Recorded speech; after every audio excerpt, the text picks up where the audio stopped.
A Suprema Corte dos Estados Unidos tem agora a maioria, desde que o Trump era presidente, ele fez uma maioria pró-Donald Trump. Vamos lembrar uma coisa, os fascistas e os neonazistas não brincam em serviço. Sempre que eles tomam o poder, eles tratam de aparelhar praticamente tudo o que eles puderem aparelhar. Diferente dos neoliberais e principalmente da esquerda, a esquerda é muito, como diríamos no Brasil, republicana. A esquerda vai lá e dá para as instituições, dá toda a liberdade do mundo. Já a extrema-direita não. Quando eles chegam, eles aparelham tudo. Para quê? Para que quando eles saiam do poder, continue tudo aparelhado. Então Donald Trump aparelhou lá a Suprema Corte está agora para banir o aborto nos Estados Unidos. Só que tem uma coisa, 13 estados norte-americanos já nos últimos 2, 3 anos já criaram leis para restringir ou para banir completamente o aborto lá nos Estados Unidos, que é legalizado desde 1973, quer dizer, é um retrocesso de décadas nos Estados Unidos. Só que esse não é o único problema lá não. Lá em outubro, a Suprema Corte vai votar um caso que trata de ações afirmativas. O que são ações afirmativas? São cotas em universidades, cotas em cargos públicos, não só para pessoas negras, mas também cotas sociais, ou seja, quem é mais pobre tem mais chance de entrar na universidade, ter mais chance de entrar em um cargo público, ter mais chance de conseguir melhorar de vida. E a Suprema Corte já tem maioria para acabar. Acabar quer dizer o seguinte, quer dizer banir todo tipo de cota, tornar isso crime. Ou seja, se uma universidade privada mesmo fala, eu quero ter aqui cotas para que pessoas negras possam estudar aqui, porque eles são minoria na universidade. Não, vai ser crime. Não vai poder.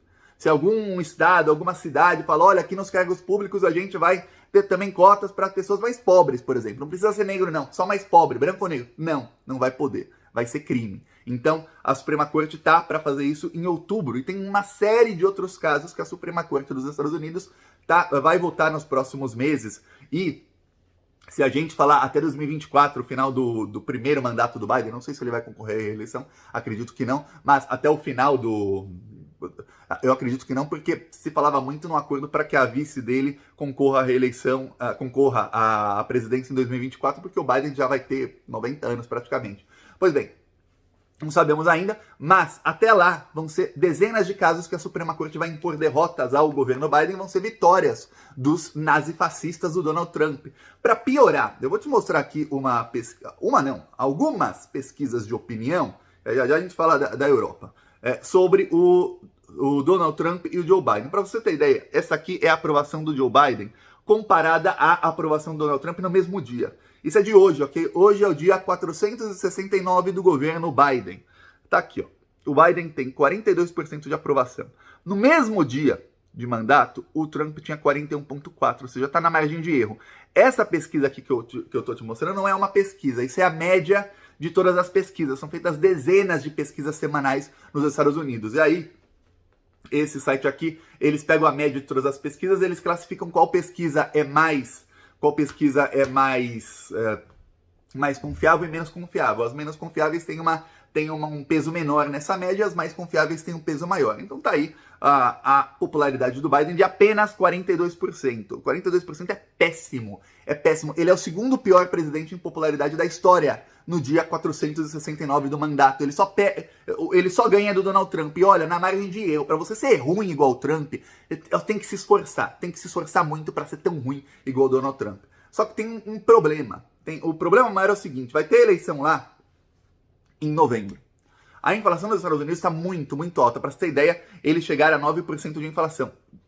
Olha, 9% de inflação é maior que a inflação no Brasil, no governo Dilma e no governo Lula. Quando a Miriam Leitão falava lá em 2015, estamos com inflação galopante, a Dilma acabou com a economia, e o Brasil estava no pleno emprego. A inflação no Brasil era de 6%. Nos Estados Unidos era de 1,5%, 2% ao ano. Agora está com 9% lá. Quer dizer, imagina as Miriam Leitão lá dos Estados Unidos. Pois bem, isso tem um problema maior. Os Estados Unidos estão segurando a inflação de uma maneira. O Joe Biden começou a liberar petróleo das reservas estratégicas dos Estados Unidos. Só que ele só pode liberar até outubro, porque depois ele chega no limite extremo das reservas de petróleo e eles não vão ter mais. Ou seja, a partir de outubro a inflação vai decolar nos Estados Unidos mais do que já está agora. Aí em novembro tem eleição que ela se chama midterms, que são eleições para Câmara dos Deputados e para alguns senadores. Para quem não sabe, lá é o seguinte... Tem o mesmo em vários outros países do mundo. Aqui no México, onde eu estou, é a mesma coisa. Você vota para presidente, se fosse o Brasil, você vota para presidente em 2022, mas você não vota para deputado. Então imagina que o Lula é eleito e ele assume com o atual Congresso Nacional. Aí, em 2024, 2 anos depois, com 2 anos já do governo, aí tem eleição para a Câmara dos Deputados. E aí é eleita uma nova Câmara dos Deputados. No México é a mesma coisa, em vários países europeus também é igual. E olha só como é que estão as coisas. Democrata é o partido do Joe Biden, republicano é o partido do Trump. E vamos lembrar uma coisa, o partido republicano se tornou muito mais neonazista nos últimos 2 anos. Depois que o Trump perdeu a eleição, eles aderiram quase completamente ao neonazismo. Olha só, isso aqui foi quando o Biden assumiu. Não, foi até depois do Biden assumir, foi no começo em 2021. Você vê aqui o seguinte, a maioria dos americanos dizia que votaria para os democratas. Isso foi mudando, até que hoje a maioria diz que vota para os republicanos em detrimento dos democratas. Aí você fala, caramba, Thiago, tá ruim a coisa lá. Tá ruim, os neonazistas do Donald Trump vão assumir a maioria. Tem também uma outra coisa nos Estados Unidos que pouca gente sabe. Tem uma coisa lá chamada Sundown Towns. Sabe o que é Sundown? Sundown é quando o sol se põe. Então, são cidades em que pessoas negras são proibidas de sair na rua depois que o sol se põe. Eu vou falar, isso existe em 2022. Isso existe. Tem aqui um mapa, esse mapa é atualizado, das cidades em que isso acontece. As cidades que estão em mais escuro, assim, mais vermelho, são cidades em que é comprovado. Essas cidades, pessoas negras não podem sair na rua à noite. 2022, ok? As cidades que estão mais em rosado é porque ou a lei não é completamente clara sobre isso, ou não tem lei sobre isso, mas não tem uma fiscalização. Ou seja, as pessoas brancas podem atirar nos negros e ninguém sabe o que está acontecendo. Imagina que lá muita gente viaja de carro, imagina um viajante de carro negro, ele passa uma cidade e não sabe, não é o lugar, não é onde ele mora, e o cara pode ser morto. Em algumas cidades é legalizado, inclusive, isso. Só para você ter ideia. Estados Unidos 2022. Esse é o nível de nazismo que está acontecendo nos Estados Unidos. Agora, o Joe Biden está causando, por incompetência dele, um retrocesso gigantesco. Ele está dando uma vitória muito grande para o Trump e para os nazistas. É o momento mais difícil da história, pelo menos da história recente dos Estados Unidos. Tá, quando isso tudo acontece, os Estados Unidos liberaram esses 33 bilhões de dólares para a Ucrânia. Para você ter ideia, 33 bilhões de dólares é cerca de 35% do orçamento anual de guerra da Rússia. E a Rússia não usou nem 10% do seu poder de fogo na Ucrânia ainda. A OTAN também está querendo liberar mais algumas dezenas de bilhões de dólares para a Ucrânia. Por quê? O plano deles é que a Ucrânia tenha mais dinheiro do que a Rússia para a guerra, para que a Ucrânia consiga ganhar a guerra da Rússia. Eles querem derrotar a Rússia ali naquela região separatista da Ucrânia, uma região que é neonazista. A região onde está a guerra agora é só em um pedacinho da Ucrânia, não está mais no país inteiro não. Mas naquela região onde está a guerra é uma região onde o neonazismo está desde 2014. Inclusive, no dia 2 de maio, completaram-se 7 anos de um massacre que teve no prédio dos sindicatos, onde 42 pessoas de esquerda foram assassinadas, foram carbonizadas vivas pelos neonazistas. Ninguém foi preso. Por quê? Porque lá são neonazistas. Para eles estava ótimo. Estão aqui carbonizando esquerdistas.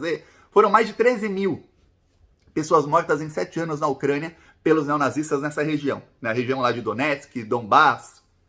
Deve ter visto o mapa lá da Ucrânia várias vezes nos últimos meses. Pois bem, a guerra está se concentrando lá e os Estados Unidos querem ajudar a Ucrânia a continuar mantendo essa posição. Você vê que os Estados Unidos, quando precisam, eles apoiam o neonazismo. Só que eles olham demais para a Ucrânia e olham demais para a geopolítica e eles olham de menos para o que está acontecendo no próprio país deles. Enquanto isso, o Boris Johnson, ministro do Reino Unido, ameaçou a Rússia. Ele falou, porque a Rússia falou o seguinte, vocês estão financiando a Ucrânia e vocês estão usando a Ucrânia como fantoche para guerrear contra a Rússia. Na verdade, essa é uma guerra da Rússia contra a OTAN, ou seja, contra Estados Unidos, Inglaterra e países europeus. Que a gente não está guerreando contra a Ucrânia, porque se fosse só a Ucrânia a gente já tinha ganho. A guerra não ia durar nem 2 semanas. A gente ia ganhar, ponto, acabou. Já era, pegamos aqui a parte que a gente queria, tchau. Não, vocês estão mandando arma e não param de municiar a Ucrânia para que a guerra fique mais difícil para a gente. Ou seja, vocês é que estão guerreando conosco. Se vocês continuarem,